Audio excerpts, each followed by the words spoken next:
Assalamualaikum warahmatullahi wabarakatuh. Bismillahirrahmanirrahim. Alhamdulillahirabbil alamin. Wassalatu wassalamu ala asyrofil mursalin Sayyidina Muhammadin wa ala alihi washabbihi ajmain. Amma ba'du. Sahabat Indonesia yang kami hormati, berikut kita mulai kajian tafsir yang dikeluarkan oleh UII. Mari kita mulai dengan surat Al-Baqarah. Bismillahirrahmanirrahim. Alif lam mim. Dzalikal kitabul la raiba fihi hudal lil muttaqin. Di sini diterjemahkan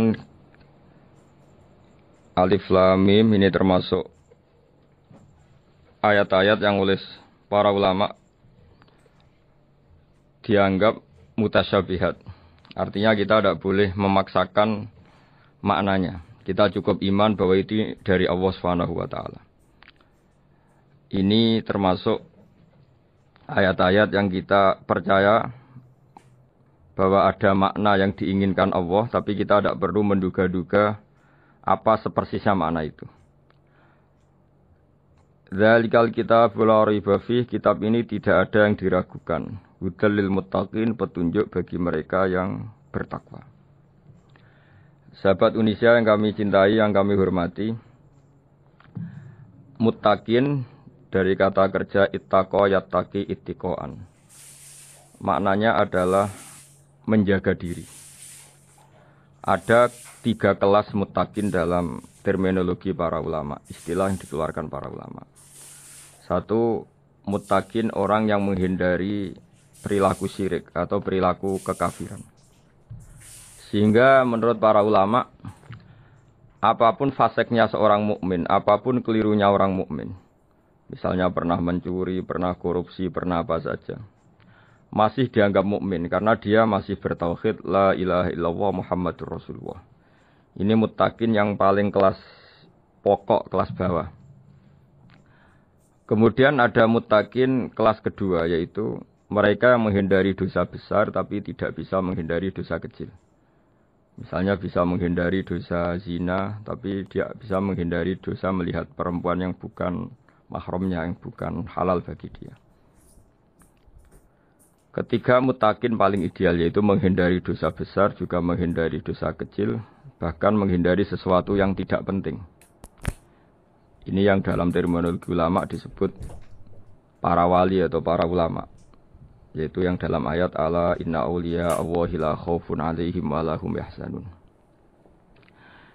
Ini penting kami jelaskan kelas-kelas muttaqin supaya bahwa mukmin tidak pernah keluar dari status iman meskipun dia pernah melakukan satu kesalahan besar. Karena yang dikatakan mukmin adalah siapapun yang meyakini kebenaran risalah Muhammad, risalah yang dibawa Muhammad, berarti dia mukmin. Soal dia melakukan dosa atau apa saja itu menjadikan dia fasik, tapi tidak keluar dari status mukmin. Ini yang dimaksud dalam sebuah hadis, man qala la ilaha illallah dakhalal jannah. Siapapun yang pernah melafadzkan la ilaha illallah iman, maka dia pasti nanti masuk surga.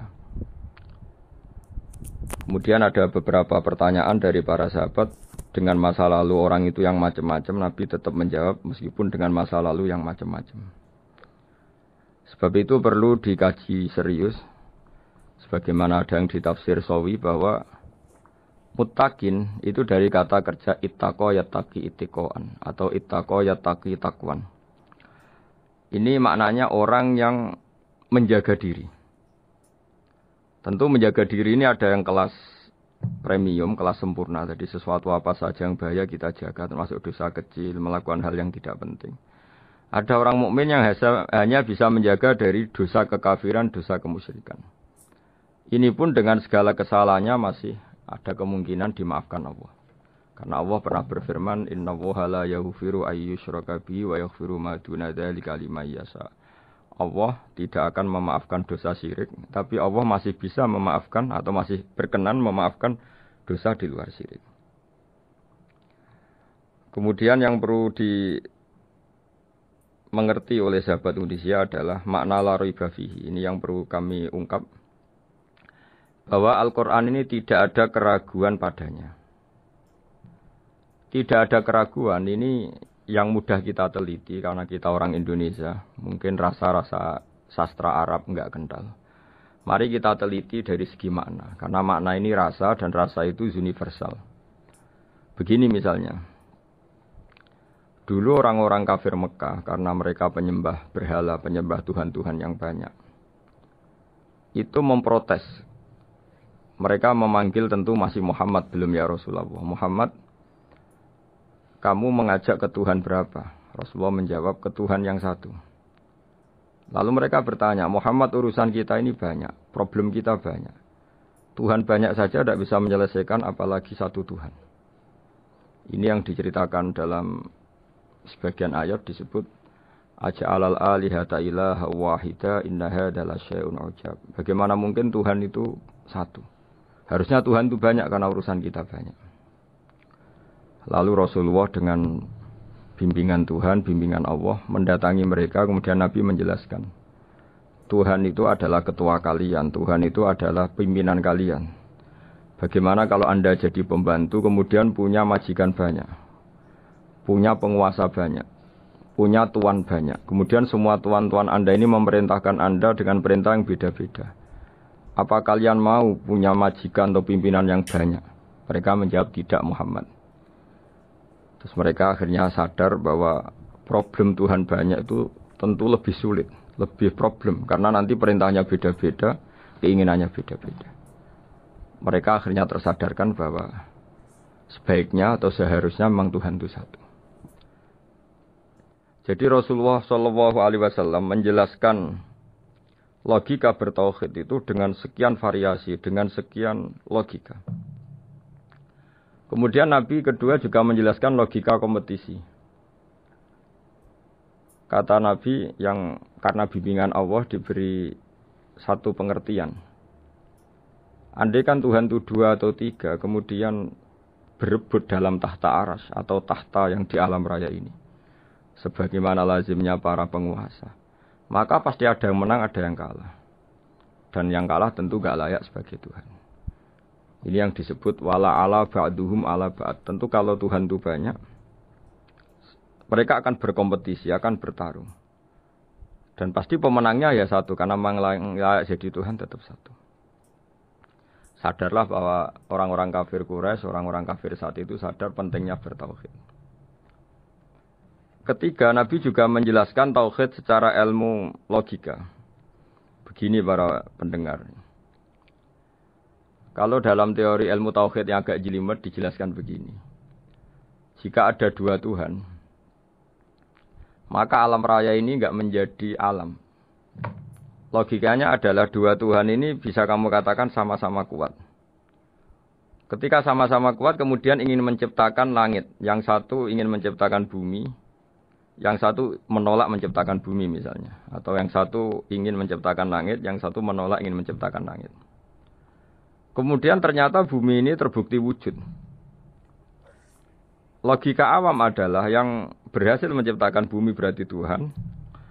Yang gagal atau kudrohnya gagal, kemampuannya gagal tidak bisa menciptakan bumi, gagal menjadi Tuhan. Ini logika awam. Logika ini pun kita terima. Tapi kalau menurut logika ahli tauhid, ahli pakar-pakar logika, cara berpandangan begini. Ketika Anda mengatakan ada 2 Tuhan yang sama-sama kuat, kemudian terbukti yang satu mampu menciptakan bumi, yang satu tidak. Bahasa Anda mengatakan sama-sama kuat ini sudah batal dari awalnya, karena terbukti bahasa Anda salah, sama-sama kuat ternyata yang satu tidak mampu. Sehingga dalam pikiran orang-orang ahli tauhid mengatakan membayangkan Tuhan saja itu enggak kebayang karena turunan kata ini pasti selalu salah. Karena tadi misalnya dikatakan andai kan ada 2 Tuhan, kemudian yang satu mampu menciptakan bumi, yang satu tidak. Padahal Anda tadi bilang sama-sama kuat, ternyata terbukti yang satu tidak kuat. Berarti kata Anda sama-sama kuat ini salah. Ini pula yang diajarkan Rasulullah lewat bimbingan Allah, lewat wahyunya yang disebut Lau kana fihi ma alihatun illallahu la fasadata. Karena kalau ada 2 Tuhan, pasti kamu sifati sama-sama kuat. Ternyata sifat sama-sama kuat ini batal demi hukum, karena ternyata yang satu tidak mampu menciptakan bumi. Atau kamu sifati 2 Tuhan ini sama-sama lemah. Itu tidak mungkin lagi karena ternyata bumi ini terbukti wujud. Pasti penciptanya ini tidak yang sangat kuasa. Jadi logika-logika tauhid sedemikian dibangun oleh Rasulullah lewat bimbingan Allah Subhanahu wa taala. Logika keempat supaya kita iman dan tambah kuat imannya adalah logika yang mudah dicerna oleh kebanyakan orang atau yang bisa diindra. Begini misalnya dalam sebuah ayat di surat Al-Kahfi, kemudian di awal surat Al-Ahqaf, kemudian di sebagian surat At-Tur, ada penjelasan begini. Ketika Rasulullah mengajak manusia menyembah Allah, kemudian orang-orang kafir tanya, lalu Tuhan kamu siapa Muhammad? Tuhan saya adalah Allah menciptakan langit bumi. Terus mereka berandai-andai, ada Lata, ada Uzza, ada Manat, ada Hubal. Itu Tuhan-Tuhan kami. Terus Rasulullah bertanya, apakah Tuhan-Tuhan yang kamu sembah itu memberi kontribusi saat langit dan bumi diciptakan? Mereka menjawab, tidak Muhammad, itu Tuhan-Tuhan yang kami bikin. Begitu juga asumsi tentang Tuhan-Tuhan yang lain. Apakah Isa ikut menciptakan bumi atau menciptakan langit? Tentu jawabannya tidak. Karena Isa lahir di bumi, orang tahu tanggal lahirnya, tahu tahunnya, dan sebelum ada Isa juga sudah ada bumi. Sehingga untuk menetapkan tauhid, berkali-kali Quran tanya, Amman khalaqas samawati wal ardu, siapa sih yang menciptakan langit bumi? Siapa sih yang menurunkan air dari langit? Siapa yang mengatur ini, itu. Akhirnya mereka menjawab, itu semua Allah Muhammad. Begitu juga kemungkinan setan misalnya. Setan itu fisik atau makhluk atau apa saja yang tidak kita lihat. Kemudian setan itu lewat rayuannya, lewat tipu dayanya ingin disembah. Kata Allah menjelaskan ini, ma asyadtuhum khalqas samawati wal ardi wala khalqa anfusihim. Kamu tidak perlu takut sama setan atau apalagi menuhankan setan. Setan itu tidak yang punya reputasi menciptakan langit dan bumi. Bahkan setan tidak bisa menciptakan dirinya sendiri. Ini menjadi pengetahuan bagi kita betapa bagi pakar-pakar tauhid, ahli tauhid, ketika setan nyatanya diusir dari surga, itu pun versi mereka. Versi mereka pun mengatakan seperti kita bahwa setan itu diusir dari surga dan ya keluar dari surga. Kalau setan itu Tuhan, tentu diusir gak mau karena di surga itu nikmat. Ketika setan diusir dari surga ya keluar, dia juga jadi makhluk yang hina-dina. Berarti dia tidak punya kekuasaan bahkan pada dirinya sendiri. Dipaksa keluar dari surga ya keluar, dipaksa menjadi ahli neraka ya jadi ahli neraka, dipaksa jadi apa saja juga dia akan jadi seperti yang dipaksakan. Ini menunjukkan bahwa setan adalah tahta kudratillah, tahta qahrillah, tahta satwatillah, bahwa setan pun dalam kendali kekuasaan Allah. Makanya Allah mengatakan kamu tidak usah menyembah setan, tidak usah nurut sama setan. Setan itu lemah sekali. Karena faktanya dia tidak bisa memaksakan keinginannya. Ini yang oleh Allah disebut dalam firman-Nya inna kaidas syaitani kana dhaifa. Setan itu lemah sekali. Ini perlu saya sampaikan ke para pendengar Unisia bahwa bertauhid itu ada sekian logika. Logika kelima adalah logika orang awam. Awam sekali. Suatu saat ada perdebatan antara Abul Hasan al-Asy'ari. Abul Hasan al-Asy'ari ini tokoh ahli sunnah paling populer dalam ilmu logika. Dia mengatakan orang menemukan Tuhan itu harus lewat logika yang cermat. Tidak boleh taklid, hanya ikut-ikutan. Dia harus menemukan satu argumentasi bahwa Tuhan atau pencipta langit itu ada. Kemudian ada satu problem di mana orang-orang kampung atau orang-orang yang lugu atau orang-orang awam itu tidak bisa ilmu logika, ilmu mantek kalau dalam bahasa pesantren. Kata Abu Mansur, kata Abul Hasan al-Asy'ari, itu masih mungkin. Alhasil para ulama ini meneliti ke orang-orang yang lugu, yang di kampung, yang petani, yang lugu sekali. Apa yang mereka temukan? Ternyata mereka punya cara logikanya sendiri untuk menemukan Tuhan, Sang Pencipta. Pernah suatu saat ada seorang petani lugu biasa menggembala unta ditanya, Bima araf tarubak, lalu kamu yang petani ini yang hanya ngurusi sawah, ngurusi ladang, dengan cara apa kamu tahu kalau Tuhan itu ada? Si petani tadi marah besar dan dia mengatakan, Al-ba'ratu tadullu 'alal ba'ir wa asarul aqdam yadullu 'alal masir. Kata petani tadi, yang namanya ada kotoran unta, pasti ada untanya. Yang namanya ada jejak kaki, pasti ada yang barusan lewat. Artinya kalau ada makhluk, pasti ada pencipta. Ini logika awam yang mudah. Kita tidak mungkin mengatakan bumi ini pencipta, mengatakan matahari pencipta. Kelihatan sekali kebendaannya, kelihatan sekali bahwa bumi matahari tidak punya ikhtiar, tidak punya kekuatan. Kelihatan sekali sifat-sifat kemakhlukannya. Jika benda-benda ini karuan makhluk, pasti menunjukkan bahwa ada penciptanya, ada khaliknya. Dalam logika Bedui tadi, si Bedui tadi, kalau ada kotoran sapi, pasti ada sapinya. Meskipun sapinya sudah sekarang nggak terlihat, mungkin sudah jalan kemana. Sama, kalau ada jejak kaki, meskipun orang yang tadi lewat sudah kita nggak tahu, tapi kita pasti tahu, pasti ada yang lewat. Ini yang dimaksud dalam bahasa Arab, al-ba'ratu tadullu 'alal ba'ir. Kalau ada kotoran sapi atau kotoran unta, pasti ada untanya. Wa asarul aqdam yadullu 'alal masir. Kalau ada jejak orang lewat, pasti tadi ada orang lewat. Nah, semua metode ini digunakan semua oleh Rasulullah. Logika yang bagi intelektual, logika bagi kaum awam, logika bagi kaum menengah, ya tidak awam, tidak intelektual. Semuanya digunakan, semuanya jadi media untuk memastikan bahwa logika tauhid ini logika pilihan, logika yang benar-benar logika. Sehingga dalam banyak ayat disebut agama ini li kaum yaqilun, li kaum yatafakkarun, bagi kaum yang bisa berpikir, bagi kaum yang punya akal. Lalu kemudian kami teruskan alladzina yu'minuna bil ghaibi. Ini kata ghaibi bukan kayak dalam bahasa Indonesia misalnya setan atau hantu disebut barang gaib. Kata ghaibi dalam bahasa Arab adalah perbandingan atau lawan kata dari al-musyahad yang bisa disaksikan langsung lewat indera.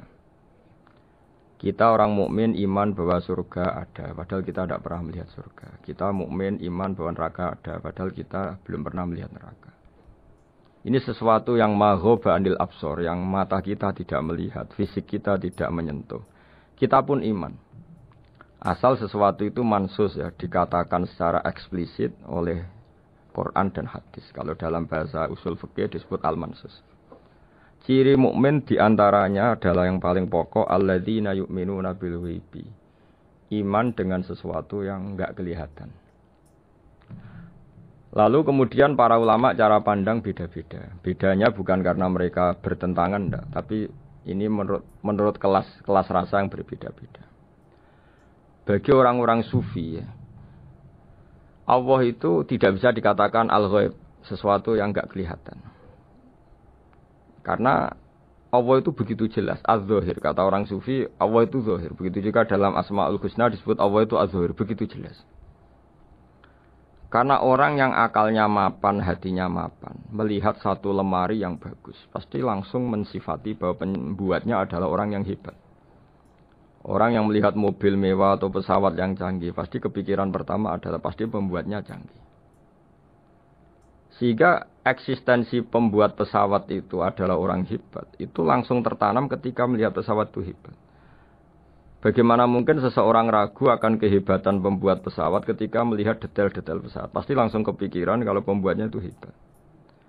Memutuskan bahwa pembuat pesawat hebat itu tidak harus ketemu yang membuat. Juga tidak harus melihat. Tapi akal kita pasti meyakini pembuatnya itu hebat. Berarti keputusan menyimpulkan bahwa pembuatnya hebat adalah az-zahir begitu jelas. Begitu juga langit dan bumi, matahari semuanya tertata rapi. Air dengan fungsi manfaat yang sebegitu hebat, oksigen, semua tanaman, buah-buahan. Meskipun kita tidak pernah melihat Tuhan, tapi akal kita, nurani kita pasti berkeyakinan dan tahu betul pasti pembuatnya itu zat yang super hebat, super bijaksana. Sehingga dalam kategori ini Allah tidak bisa dikatakan suatu yang enggak tersentuh, yang enggak terjangkau. Allah itu az-zahir begitu jelas. Sehingga di antara Asmaul Husna disebut az-zahir. Sebab itu saya menganjurkan atau saya punya saran bahwa alladzina yu'minuna bil ghaibi itu contoh paling mudah itu kayak surga, kayak neraka. Kalau Allah sendiri itu az-zahir, mudah diketahui. Karena tadi orang yang melihat pesawat canggih pasti saat itu juga berkeyakinan dan itu pasti benar, pasti pembuatnya juga canggih. Nah, di sini disebut alam raya ini ayat, semuanya itu bukti kekuasaan Allah. Dalam syair-syair orang sufi masyhur sekali itu wa fi kulli syai'in lahu ayatun yadullu ala annahul wahidu. Setiap sesuatu kejadian di alam raya adalah bukti keesaan Allah, bukti eksistensi Allah Subhanahu wa taala. Sehingga dalam satu kisah, normalnya orang itu paling tahu itu dengan dirinya sendiri. Karena dia adalah dia. Tapi kalau Imam Sibawayh, seorang pakar nahwu, mengatakan a'raful ma'arif Allah. Di alam raya ini yang paling mudah dikenali itu ya Allah, pencipta. Karena andai kan kita sendirian di hutan, kemudian kita mulai punya akal, kita mungkin tidak tahu diri kita ini siapa. Tapi setidaknya kita langsung menyimpulkan bahwa kita tidak bisa menciptakan diri kita sendiri. Ketika kita berkesimpulan tidak bisa menciptakan diri kita sendiri, pasti kita terus berkesimpulan ada di luar kita yang menciptakan kita. Nah, sebab itu kenapa sifat mencipta ini yang pertama kali dikenalkan oleh Allah kepada nabinya untuk dikenalkan kepada umatnya. Yaitu disebut Iqra bismi rabbikal ladzi khalaq. Muhammad, bacalah dengan nama Tuhanmu. Sifat Tuhan yang paling mudah dikenali oleh siapapun adalah sifat pencipta. Karena ketika seseorang yakin dia lahir sudah ada bumi, dia lahir sudah ada langit, dia pasti akan tahu bahwa dia ada penciptanya. Sehingga paling mudah mensifati Allah atau mensifati Tuhan adalah bismi rabbikal ladzi khalaq. Terus kemudian di antara ciri orang baik adalah wa yuqimunas shalat. Kemudian beriman kepada yang gaib, menegakkan salat. Kata menegakkan adalah dari kata menjaga aturan-aturan atau sesuai aturan-aturan salat. Kita tahu dalam salat ini ada beberapa syarat yang harus dipenuhi. Misalnya harus wudu, harus suci di tempat yang suci. Terus ada syarat-syarat dalam internal salat, dia harus baca Fatihah, harus tumakninah, macam-macam. Itu eksistensi definisi salat. Kemudian kata berdiri juga diartikan para ulama, eksistensi sholat harus diketahui secara publik, secara sosial. Karena sesuatu itu punya eksistensi kalau jadi konsensus atau diakui oleh publik. Di sini agama mewajibkan sholat jamaah. Kata banyak ulama, jamaah itu fardu kifayah. Bahkan ada yang mengatakan fardu ain. Harus dijalankan orang banyak secara massal dan harus di tempat yang terbuka. Sehingga kata para ahli fikih, andaikan ada orang jamaah di dalam rumah tidak diketahui oleh banyak orang, belum mencukupi atau belum menggugurkan kewajiban jamaah. Sehingga eksistensi sholat harus diketahui secara publik. Sehingga dulu Rasulullah itu kalau sholat ya di masjid dan masjidnya terbuka. Sampai sekarang kita pun menyaksikan semua umat Islam kalau sholat di masjid yang terbuka. Sehingga dunia non-muslim pun tahu bahwa dalam Islam ada ritual, ya, ada ibadah yang bernama sholat. Hikmah kedua dengan cara terbuka seperti ini, sholat itu menjadi gak pernah rubah mulai zaman Nabi sampai kiamat. Dengan tradisi jamaah berarti kaifiyah atau cara sholat ini permanen. Bapak kita sholat ya seperti itu, imam seperti itu, anak cucu kita akan meniru kita ya seperti itu. Sehingga gak ada varian-varian yang hanya berdasar subjektivitas musolli yang sholat. Taruh saja kita misalnya jadi seorang sufi yang baru takut sama Allah atau baru usul kalau dalam bahasa sufi.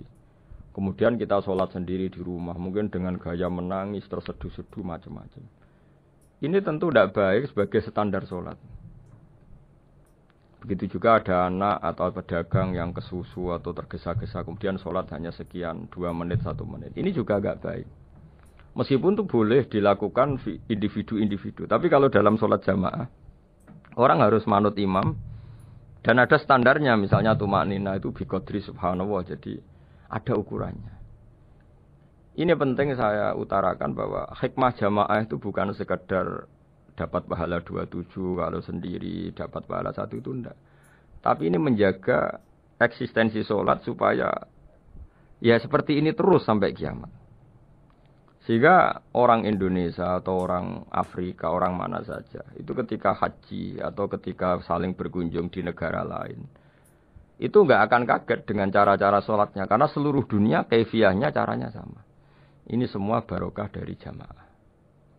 Maka Rasulullah itu enggak banyak ngendikan tentang caranya sholat, beliau hanya ngendikan shollu kama ra'aitumuni usolli. Sudahlah kamu pokoknya makmum saya.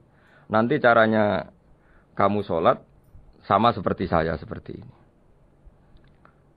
Sehingga kata menegakkan sholat adalah bisa kita tegakkan kalau kita aparat negara ya bikin-bikin aturan supaya eksistensi sholat enggak terganggu.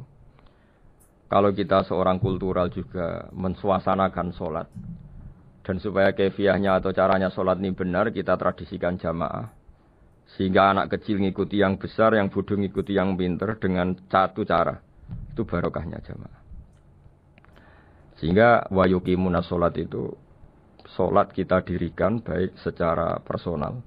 Dengan cara-cara tumak nina, kita suci di tempat yang suci.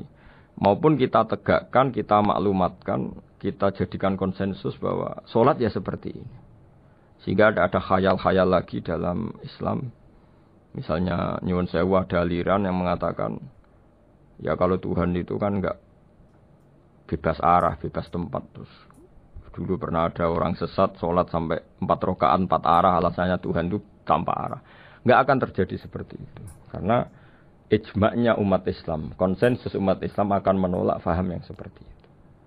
Jadi saya mohon sekali ini pentingnya jamaah. Dengan jamaah maka caranya sholat, cara meyakini madhab kiblat dan sebagainya terjaga ila yaumil qiyamah sampai hari kiamat. Terus sifatnya orang mukmin lagi wa mimma razaqnahum yunfikun dan menafkahkan sebagian rezeki yang kami berikan. Ya ini termasuk zakat, sedekah. Jadi ada sebuah riwayat mengatakan inna fil mali haqqon. Harta itu ada haknya yaitu zakat. Tapi ada juga saran inna fil mali haqqon siwa zakat, di luar keharusan zakat juga ada hak-hak kita untuk memberikan sebagian rezeki kita. Taruh saja misalnya saya punya uang 10 juta. Secara nisab zakat belum sampai 1 nisab karena 1 nisab itu sama dengan nilai 84 gram emas. Itu kalau diuangkan kalau 500 ribu ya sekitar 42 juta. Tapi kita sebelum punya 1 nisab pun tetap ada keharusan mengeluarkan sebagian. Yaitu tentu dalam fikih kita wajib mengeluarkan uang untuk anak kita, untuk istri kita. Itu yang wajib-wajib. Kemudian ada sosial, kita nyumbang masjid, nyumbang yatim piatu macam-macam. Sehingga kata para ulama, ciri utama mukmin diantaranya adalah melakukan zakat. Baik zakat yang fardu maupun zakat yang sunat. Karena kata zakat itu dimaknai fardu sebetulnya definisi para ahli fikih. Untuk membedakan zakat yang wajib dengan sedekah. Tapi sebetulnya zaman dulu enggak ada seperti itu. Zakat itu maknanya bersihkan harta. Sedekah dari kata sedekah bukti benarnya iman. Jadi sedekah dari kata dari kosakata sedekah yasduqu sidqon, sesuatu yang membuktikan kita loyal itu disebut sedekah. Kita nikah, mas kawin di bahasa Arab kan sedekah dari kata sedekah juga. Kita bukti iman, loyal, kita sedekah. Bukti bahwa kita teman akrab disebut siddiq atau sodik. Kalau dalam bahasa Arab teman namanya juga sodik. Karena cara bertemanan secara benar, secara loyal. Sehingga wa mimma razaqnahum yunfikun ini ya memasukkan zakat yang dalam terminologi fikih yaitu zakat yang zakat al-wajibah. Atau zakat yang dengan makna lughat yaitu ya artinya asal membersihkan harta kita entah lewat zakat, sedekah, hadiah kepada orang-orang yang kita hormati, semuanya juga masuk dalam definisi zakat atau wa mimma razaqnahum yunfikun. Kemudian sifat terakhir dari orang muttaqin adalah walladzina yu'minuna bima unzila ilaika wa ma unzila min qablika bil akhirati hum yuqinun ulaika ala hudam mir rabbihim wa ulaika humul muflihun. Di sini diterjemah mereka yang beriman kepada kitab yang kami turunkan kepadamu dan yang diturunkan sebelum kamu. Ini kata yang diturunkan sebelum kamu penting sekali karena ciri utama Nabi adalah dia tidak pernah beda dengan Nabi sebelumnya. Karena kebenaran tauhid pasti tunggal. Nabi-nabi dulu pasti mengajarkan tauhid, hanya menyembah Allah. Enggak mungkin Nabi berikutnya kemudian bikin ajaran baru dalam tauhid. Sehingga andaikan semua kitab Injil Taurat itu masih versi yang orisinil, pasti enggak ada yang beda dengan Quran. Karena ciri utama kebenaran adalah iman dengan Quran dan iman kepada kitab yang diturunkan sebelum Al-Quran. Wabil akhirati hum yuqinun, mereka juga yakin akan datangnya hari akhir. Itu bisa disebut yaumul ba'ats. Terus ketika semua kriteria itu terpenuhi baru ulaika ala hudam mir rabbihim wa ulaika humul muflihun. Mereka itulah yang berada pada petunjuk Allah dan merekalah orang-orang yang berbahagia. Para pendengar sahabat Indonesia, semoga kajian ini bermanfaat. Dan ini mulai ayat 1 sampai 5 dalam surat Al-Baqarah, yaitu surat yang dalam tartibnya mushaf nomor 2 setelah Fatihah. Jadi kalau dalam ulumul Quran disebut ada surat yang berdasar nuzulul Quran, yaitu surat Iqra kemudian Muddatsir. Ada urutan surat yang berdasar tartibul mushaf, yaitu yang kita punyai sekarang, yaitu Fatihah, terus Baqarah dan seterusnya. Dan urutan-urutan ini pun sesuai petunjuk Rasulullah SAW. Saya kira demikian.